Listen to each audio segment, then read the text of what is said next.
Hello guys, कैसे हैं आप? उम्मीद करते हैं कि आप सब खैरियत से होंगे, खुश होंगे। मेरा नाम है मोहम्मद से। मेरा नाम है रहमान अनवर और मैं हूं जफर इकबाल। और भाई देखने जा रहे हैं पीएम मोदी जी की वीडियो पाकिस्तान पर है। अगर आपको वीडियो पसंद आए तो लाइक और सब्सक्राइब ज़रूर चैनल को कर लीजिए। पक्ष है हम्म। और मैं उसके लिए प्रयत्नरत हूँ। एक और बहुत ही ऐतिहासिक और जटिल टकराव रहा है। वह है भारत और पाकिस्तान का टकराव। ये दुनिया के सबसे खतरनाक टकराव में से एक है। दोनों ही परमाणु शक्ति हैं। दोनों की विचारधारा काफी अलग है। आप शांति चाहते हैं। आप दूर की सोचने वाले नेता हैं। आप भारत पाकिस्तान के बीच दोस्ती और शांति का क्या रास्ता देखते हैं? एक तो कुछ इतिहास की जो बातें हैं जिसको शायद दुनिया के बहुत लोगों को पता नहीं है। 1947 से पहले आजादी की लड़ाई सब लोग कंधे से कंधा मिलाकर के लड़ रहे थे।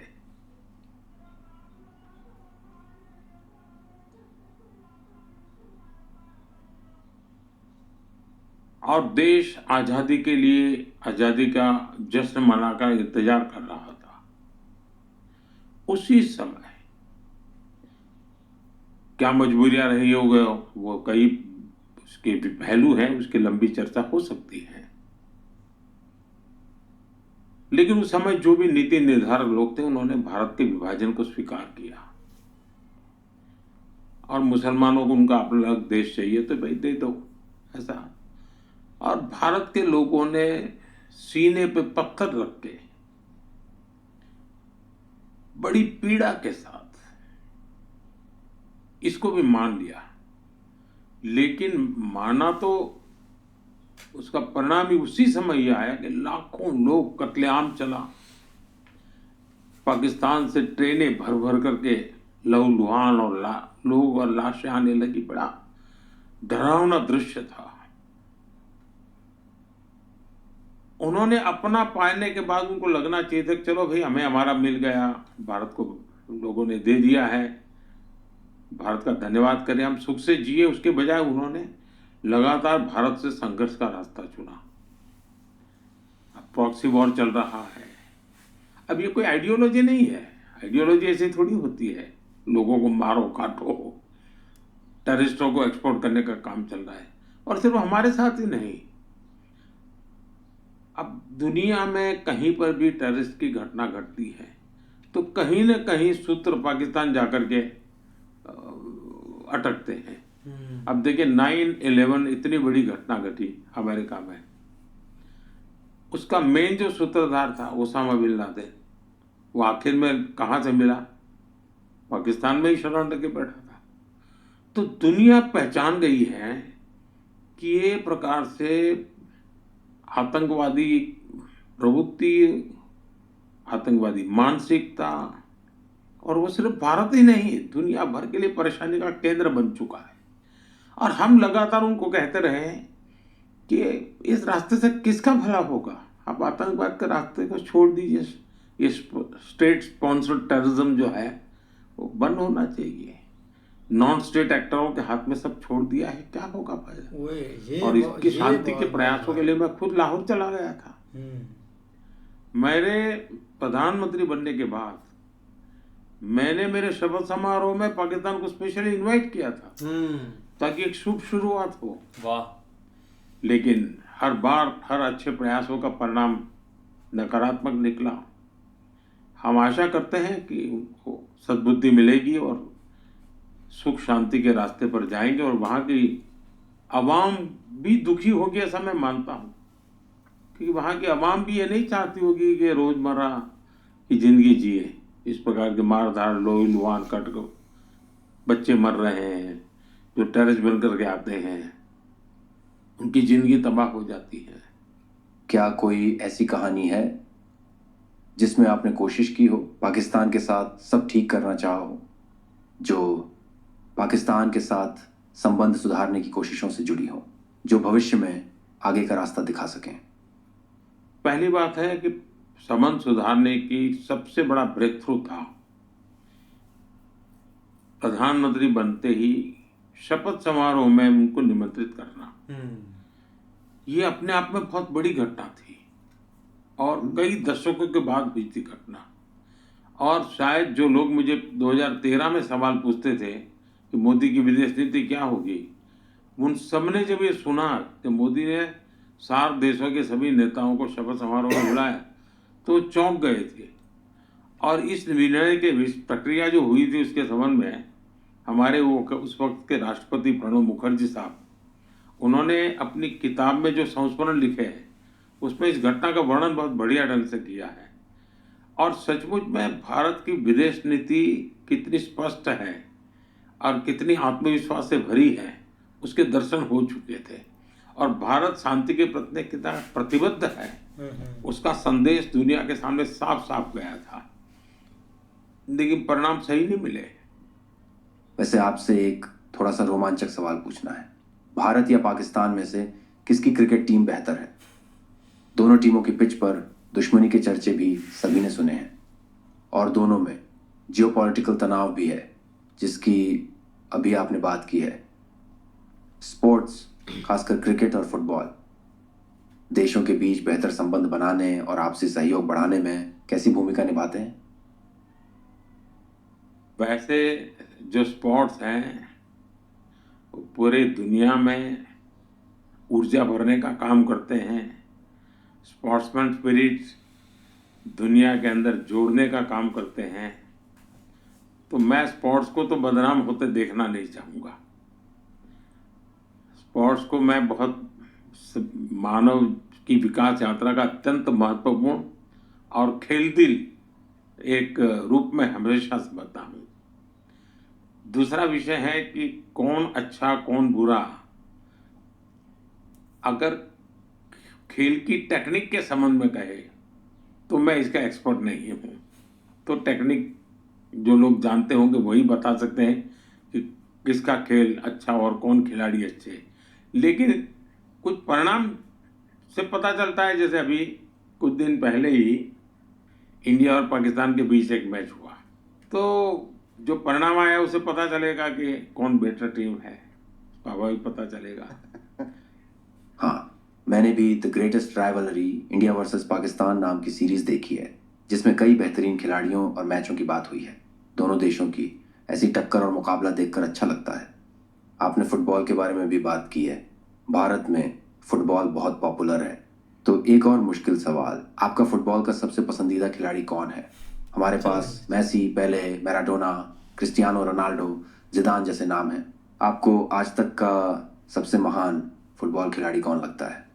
ये बात सही है कि भारत का बहुत सारा क्षेत्र ऐसा है कि जहाँ फुटबॉल अच्छी तरह खेला जाता है और फुटबॉल की हमारे महिलाओं की टीम भी अच्छा काम कर रही है, विश्व की टीम भी अच्छा काम कर रही है। लेकिन अगर पुरानी बातें हम कहें 80s के कालखंड की, तो मैराडोना का नाम हमेशा उभर करके आता है।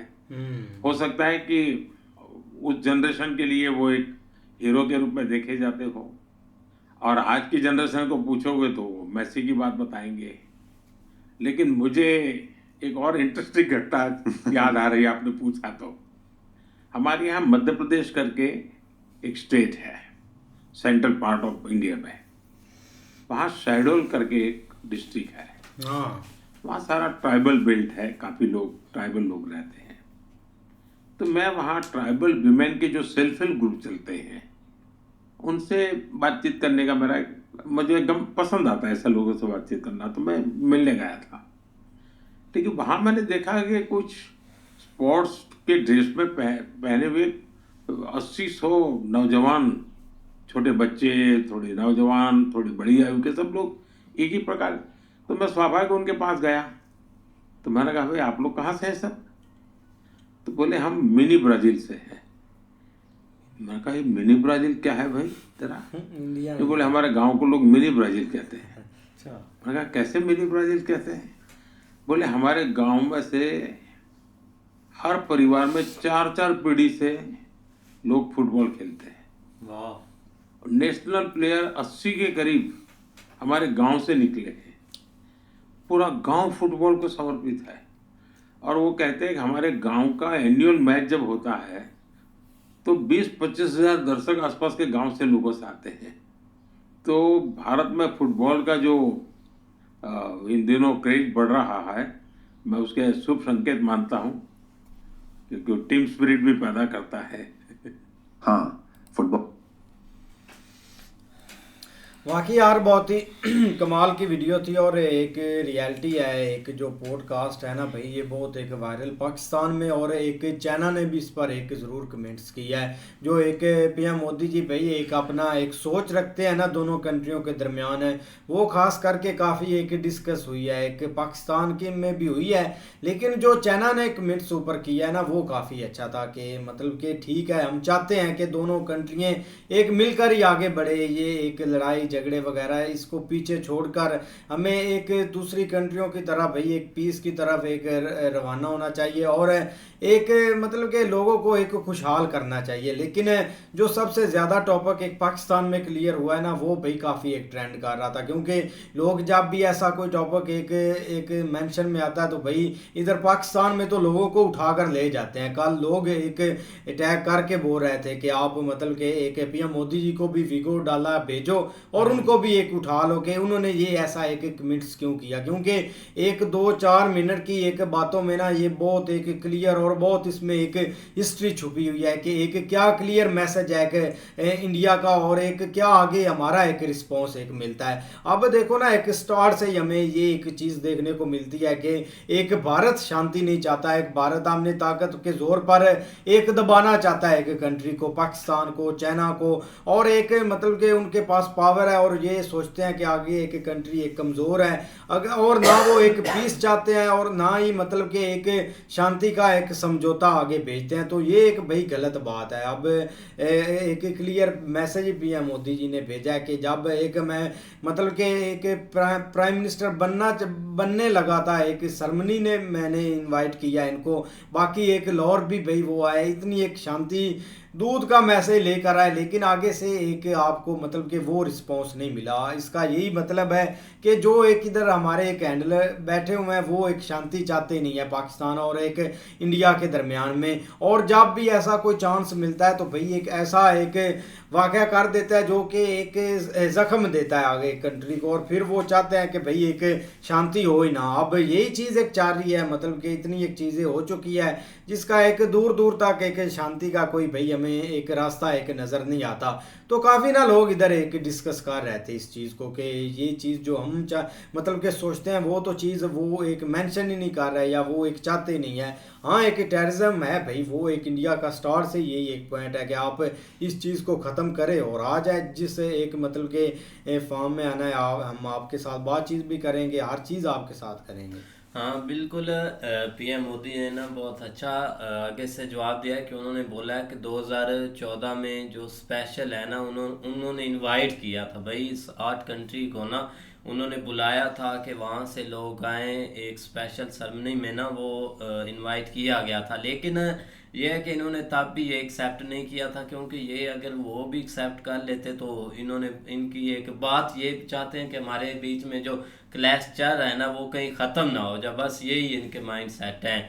और उससे हटकर जो उन्होंने बोला है कि हमें देख ले एक वहाँ पे टेररिज्म हम देखने को मिलता है, यहाँ पर सिर्फ इंडिया इस स्टेट से परेशान नहीं है या कंट्री से, पूरा एक भाई पूरा वर्ल्ड इस पर इनसे बहुत ज़्यादा परेशान है। मतलब उन्होंने बातें तो बहुत सीधे तरह से इनको सुनाई है, लेकिन इनके ऊपर कोई फ़र्क नहीं ना पड़ता कि कुछ ये चेंज लेकर आ जाएं कि जो वर्ल्ड एक रिएक्ट करता है। अब ये भी इंटरनेशनल लेवल पर पूरा पॉडकास्ट या ये चीज़ें चली है, लेकिन इनको भाई कोई फ़र्क नहीं पड़ता है। नहीं बिल्कुल ऐसे ही है, लेकिन भाई एक बहुत क्लियर मैसेज था और बहुत दिनों बाद हम तो जस्ट यही एक अपने रूटीन की चीज़ों में एक जियो पॉलिटिक्स को देख रहे होते हैं, लेकिन देख लो कि जो भाई लीडर होते हैं ना वो उनकी हर एक चीज़ के ऊपर नज़र होती है और उनको वो बेहतर तरीके से अंडरस्टैंड करते हैं। आप नॉन स्टेट जो एक्टर उन्होंने लफ्ज़ बोला है ना वो एक छोटा मोटा लफ्ज़ नहीं है, वो एक क्लियर इस चीज़ को समझते हैं कि पाकिस्तान के अंदर जो मामलात है ना वो एक किस हद तक या कौन एक हैंडल कर रहा है और कौन चला रहा है, ये सारी चीज़ें उनको क्लियर एक पता है। तो ज़ाहिर बात है जो भी एक डेमोक्रेटिक गवर्नमेंट होती है ना, वो इस तरह के जो लोग होते हैं या इस तरह की कोई भी एक जो गवर्नमेंट कह लें या स्टेट कह लें, उनके साथ कोई किसी किस्म का कोऑर्डिनेशन नहीं करती। ज़ाहिर बात है वो एक सिविलियन के साथ एक और तरह की डील होती है, और बाकी जो है ना वो मतलब जो दूसरे लोग हैं उनके साथ एक और तरह का एक उनका माइंडसेट होता है। तो लिहाजा ये चीज़ जो है ना वो उन्होंने भाई एक कई दफ़ा की है, इसमें कोई शक नहीं है। लेकिन जो है ना वो सिविलियन ने जब भी थोड़ी बहुत एक कोशिश की, जिसमें नवाज शरीफ ने भी एक जो है ना वो स्टेप ये लिया कि अटल जी को यहाँ पे बुलाया, या मतलब वो खुद आए उनको जाकर रिसीव किया, और उसके बाद और भी बहुत सारे ऐसे जो है ना वो मौके आए। खुद पीएम मोदी इधर आए थे एक शादी के ऊपर, तो मतलब उन्होंने थोड़ा बहुत एक जब कोशिश की है, जैसे ही भाई 5 दिन 10 दिन या एक महीना गुजरा है, तो हमने उनको एक ऐसी एक चीज़ तोहफे में दी है जो कि मतलब एक कम अज़ कम 4-5 साल के लिए जो है ना वो हमें ऐसे बैक फुट पे फेंक देती थी कि हम जो है ना वो मतलब उसके बारे में बोलना भी एक हमें जो है ना वो मतलब मुनासिब नहीं लगता था कि अब हम क्या बोलें। अब आपके सामने ही है एक कोई भी एक वाक़या देख लें, जिसमें सबसे बड़ा आपको याद होगा कि जब अटल जी आए थे तो मीनार पाकिस्तान को मौलवियों ने ज़ाहिर बात है कि इन्होंने गुलाब के जो है ना वो मतलब वो पानी के साथ इन्होंने धोया था, इस हद तक इन्होंने एक नफ़रत एक इंगेज की है। लेकिन देख लो कि उन्होंने स्टार्ट में सही बात की है, आज़ादी के वक्त हमें जो है ना वो अपनी खुशियों की पड़ी हुई थी कि हमें हमारी जान छूट गई है गोरों से, लेकिन साथ ही हमारे इधर कुछ लोगों को पता नहीं क्या मसला बना, उन्होंने कहा कि भाई हमें एक मुस्लिम देश चाहिए। वो भी हो गया, लेकिन उसके बावजूद भाई जो एक ट्रेनें भर भर के इधर से गई हैं ना, उन्होंने कोई एक जो है ना वो मतलब कोई एक सुकून का जो है ना वो मैसेज नहीं दिया था कि जिसकी वजह से बंदा कहे कि यार लेकिन वहाँ से काम इन्होंने स्टार्ट कर दिया था। बाकी उन्होंने भाई जो मतलब एक बात की है ना कि एक वर्ल्ड लेवल के ऊपर ये चीज़ें जो है ना वो आपको देखने को मिलेंगी, और हम तो चलो बोलते हैं लेकिन लोग देख भी रहे हैं। आप जिसमें सबसे बड़ी मिसाल भाई एक जो इधर एबटाबाद के अंदर एक उसामा जब मिला था, तो वो एक मैं कहता हूँ कि पाकिस्तान इस चीज़ के ऊपर ही सारी ज़िंदगी नहीं उठ सकता, ना ही कोई मतलब इस चीज़ के ऊपर कोई एक अपना टास्क ले सकता है कि हम जो है ना वो मतलब इस चीज़ को ख़त्म कर रहे हैं, या हम चाहे पहले जैसी भी कहानियाँ एक बनी गई हों या जैसे भी एक इंफॉर्मेशन आई हो कि वो भाई किसी के नॉलेज में नहीं था, ये चीज़ें थी वो चीज़ें थी, जो मर्जी आप कहते रहे, लेकिन जो चीज़ सामने आनी थी भाई वो आ चुकी है। लेकिन कार से हमारा मीडिया भाई सोशल मीडिया के ऊपर ये एक क्लिप पीएम मोदी जी का बहुत ज़्यादा एक हैवी तरीके से चल रहा है, और लोग इसके ऊपर एक बहुत एक हैवी किस्म के कमेंट्स कर रहे हैं कि भाई इधर हो अब आपको पता चलेगा। बल्कि आज आके उनको वो मियाँ चन्नू वाला वाक़या याद आ जाता है कि भाई अभी दो साल गुजरे हैं आपके सामने, उन्होंने मियाँ चन्नू में बरमोस का एक चाहे खाली इधर मिज़ाइल आके गिरा था, तो आपकी जरूरत नहीं हुई थी कि उसके ऊपर कोई एक के लिए टास्क लेते। लेकिन जो है ना वो आप शुरू से लेकर अब तक हमें जो है ना वो मीडिया के थ्रू कैसी कैसी आपने चीज़ें सिखाई हुई हैं ये। लेकिन भाई अभी तक भी देखा जाए तो इंडिया की तरफ से वही एक मैसेज है कि हम जो है ना वो जस्ट सिर्फ पीस चाहते हैं। जब तक पीस नहीं होगा, एक पीस का एक हमें टोटली जो है ना वो क्लियरेंस नहीं मिलेगी, उस वक्त तक मुझे नहीं लगता कोई इस तरह की कोई बात होगी। ये एक उनका बहुत अच्छा भाई एक ना वाकई यार काफ़ी अच्छी वीडियो थी। अगर आपको वीडियो पसंद आए तो लाइक और सब्सक्राइब ज़रूर कर लीजिएगा।